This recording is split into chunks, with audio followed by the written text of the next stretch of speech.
berkat dukungan publik yang luar biasa, berkat doa yang luar biasa dari seluruh Indonesia, Presiden sudah menuntaskan perjalanan keliling luar negeri dan menghasilkan banyak sekali hal-hal positif dan konkret bagi bangsa dan rakyat Indonesia. Di antaranya perjanjian IMU CEPA yang mungkin sudah kita lakukan dengan jangka waktu yang sangat panjang, 10 tahun, di masa Presiden Prabowo berhasil dituntaskan. Perjanjian-perjanjian strategic partnership seperti ini memang tidak mudah dan butuh waktu yang panjang. Hampir semua CEPA itu butuh waktu yang panjang. Mungkin bukan persoalan kendala, tapi memang ketika mendetailkan perjanjian kerjasama bagaimanapun kan membawa kepentingan nasional masing-masing.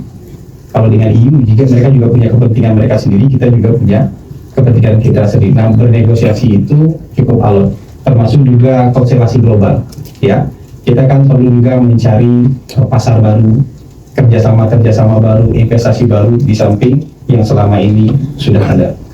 Nah, dengan adanya ini, berdasarkan perhitungan dari Kementerian Perekonomian, mungkin nanti sebagian besar produk kita masuk ke Eropa itu dengan bebas tarif, sebagian besar. Dan kemungkinan besar ekspor kita bisa meningkat 50%.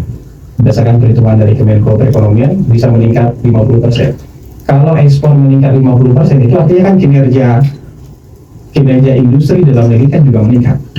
Dan kalau kinerja industri meningkat, artinya kan serapan tenaga kerja juga akan banyak. Itu dari sisi perdagangan. Begitu juga dari sisi investasi.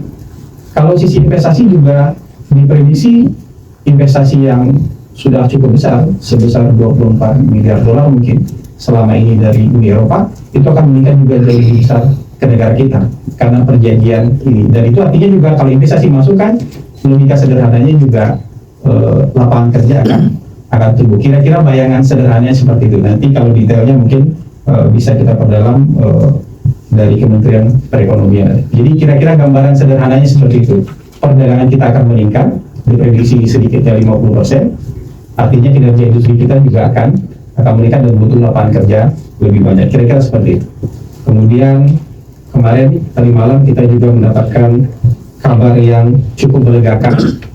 Kita berhasil mendapatkan penurunan tarif dari pemerintah Amerika, dari tarif yang sebelumnya sangat tinggi, turun cukup jauh. Begitu juga dengan